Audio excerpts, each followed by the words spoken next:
Praise the Lord. கர்த்தருக்குள்ளே அன்பான என் அன்பு தேவ பிள்ளைகளே, இயேசு கிறிஸ்து நாமத்தில் உங்களை வாழ்த்துகிறேன். நான் உங்கள் பாஸ்டர் ஆசீர். அருமையானவர்களே, 1 கொரிந்தியர் 15ஆம் அதிகாரம் 57வது வசனம் இப்படியாய் சொல்லுகிறது: நமக்கு ஜெயம் கொடுக்கிற தேவனுக்கு ஸ்தோத்திரம். ஜெயம் கொடுக்கிறது தேவனாகிய கர்த்தர் மட்டுமே. அதை நீங்க மறந்து போகாதீங்க. ஆனால் அதை இயேசு கிறிஸ்துவின் மூலமாகவே அதை கொடுக்கிறார். அதையும் நீங்க மறந்து போக கூடாது. எனவே பிதா, குமாரன், பரிசுத்தாவி ஆகிய மூவருக்கும் பலவிதமான பண்புகள் அங்கு இருக்கு. அதை நம்ம பிரித்து நம்ம ஆராய வேண்டும். இன்றைக்கு நமக்கு ஜெயம் கொடுக்கிற தேவனை மட்டும் நம்ம பார்க்க போலாம். கர்த்தர் பெரிய காரியங்களை செய்யட்டும். ஜெயம் கொடுக்கிறது நம்முடைய தேவன் என்பதற்கான ஒரு ஆதாரம் எங்க இருக்கு அப்படின்னு கேட்டீங்கன்னா, நீங்க பார்க்கலாம். யாக்கோபு 1:17 நீங்க எடுத்து வாசித்தீங்கன்னா, நன்மையான எந்த ஈவும் பூரணமான எந்த வரமும் வரத்திலிருந்து உண்டாகி ஜோதிகளின் பிதாவாகிய தேவனிடத்திலிருந்து இறங்கி வருகிறது என்று பார்க்கிறோம். எனவே வரங்களோ, வல்லமைகளோ, விடுதலைகளோ, அற்புதங்களோ, ஆசீர்வாதங்களோ எல்லாமே தேவனாகிய கர்த்தரிடத்தில் தான் இறங்கி வருது. ஆனால் உங்களுக்கு வெற்றி வேண்டுமானால் அந்த வெற்றிக்கு இயேசு கிறிஸ்து பரிந்துரைக்கிறவராய் இருக்க வேண்டும்.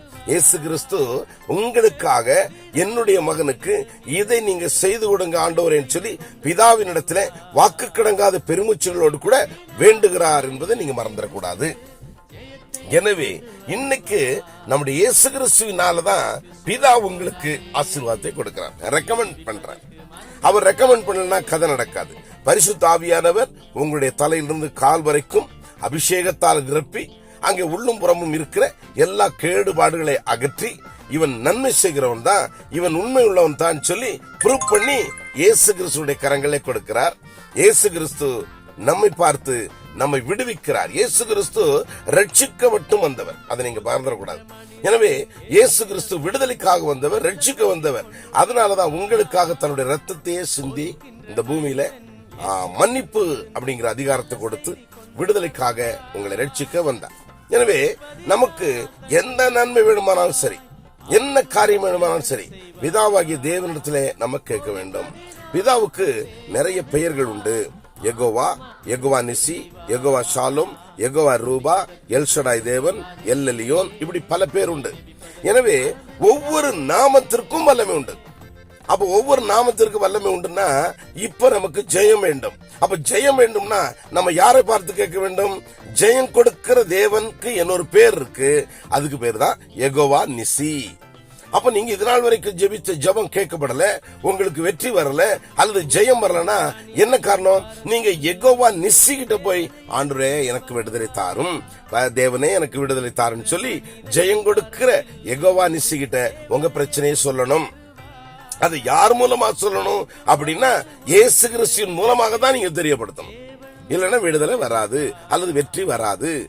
எனவே ஜெயம் கொடுக்கிற தேவன், வெற்றி கொடுக்கிற தேவன் யெகோவா நிசி. எனவே யெகோவா நிசியே எனக்கு வெற்றி கொடுங்க.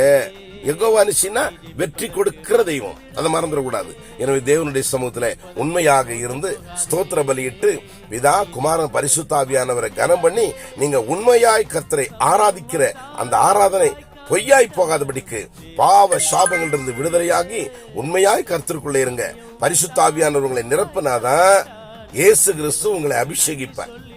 இயேசு கிறிஸ்து உங்களை சரியான சர்டிபிகேட் கொடுத்தாதான் உங்களை விடுதலையாக்க முடியும். எனவே விடுதலை சரியா வந்தாதான் நீங்க கேட்கிற வரங்களும் வல்லமைகளும் கிடைக்கும். எனவே இந்த நாள்ல நீங்க முறையாய் கர்த்தரை ஆராதிங்க. ஜெயம் கொடுக்கிற தேவன் யெகோவா நிசிங்கிற மறந்து போகாம நீங்க இயேசு கிறிஸ்துவினுடைய மூலமா அதை பெற்றுக்கொள்ள முயற்சி பண்ணுங்க. கர்த்தர் இன்னைக்கு உங்களை அபரிவிதமாய் ஆசீர்வதிப்பார். புரிஞ்சுதுங்களா? எனவே நீங்க இன்னைக்கு ஜெயம் வேண்டும் என்று சொன்னால் இயேசு கிறிஸ்துவை துதிங்க, பரிசுத்தாவியை துதிங்க, பிதாவை துதிங்க. நன்றாக கனம் பண்ணி ஸ்தோத்தரித்து உங்க பாவங்கள் எல்லாம் அறிக்கையிடுங்க, உங்க அக்கிரமங்கள், உங்க மீறுதல் எல்லாம் அறிக்கையிடுங்க. ஆண்டவருடைய பாதத்துல வாங்க, யெகோவா நிசிகிட்ட வாங்க. கர்த்தர் உங்களுக்கு நிச்சயமான அற்புதமான விடுதலையை அல்லது வெற்றியை உங்களுக்கு கொடுக்க வல்லவராய் இருக்கிறார். எனவே ஜெயம் கொடுக்கிற அந்த தேவனுக்கு நமக்கு நன்றி சொல்லி அவரை துதிப்போம். கர்த்தர் நமக்கு நன்மை செய்வாராக. ஆமென். அன்மையானவர்களே, கர்த்தர் உங்களுக்கு நிச்சயமான விடுதலை தருவார். உங்களுக்கு வெற்றியை தருவார். உங்களுடைய வழக்கு சம்பந்தப்பட்ட விஷயம், உங்களுடைய குடும்ப சம்பந்தப்பட்ட விஷயம், இதுவரைக்கும் எந்தெந்த காரியத்துல உங்களுக்கு ஜெயம் கிடைக்கலையோ அதில் எல்லாவற்றையும் உங்களுக்கு வெற்றி தர வல்லவராய் இருக்கிறார். எனவே வெற்றி கொடுக்கிற அந்த தேவனுக்கு முன்பாக நீங்க உண்மையுள்ளவர்களாய் இருங்க. கர்த்தர் உங்களை அதிகமாய் ஆசீர்வதிக்க போகிறார். ஓகேவா? தேவ சமாதானம் உங்களுடைய இருதயங்களை நிரப்பட்டும். நீங்க இப்பவே நீங்க அறிக்கை பண்ணணும். பாவத்தை மன்னிக்கிறதுக்காக தான் இயேசு கிறிஸ்து வந்தார். அதை பிதாதான் அனுப்பி கொடுத்தாருங்கிறத மறந்துடாதீங்க. எனவே எந்த காரியம் செய்தாலும் இயேசு கிறிஸ்து பிதா இல்லாம அந்த காரியத்தை செய்து முடிக்க முடியாது. அப்படிப்பட்டதான காரியம் உண்டு. எனவே இதை விரிவா பார்க்கணும்னா நீங்க எனக்கு கால் பண்ணுங்க. உங்களுக்கு தொடர்ந்து இதனுடைய விளக்கங்களை உங்களுக்கு தருகிறேன். கர்த்தர் உங்களை அதிகமாய் ஆசீர்வதிக்கட்டும். இப்போ ஜெயத்தை பெற்றுக் கொள்ளுங்க. யெகோவா நிசிய உங்க பக்கத்துல வச்சுக்கோங்க.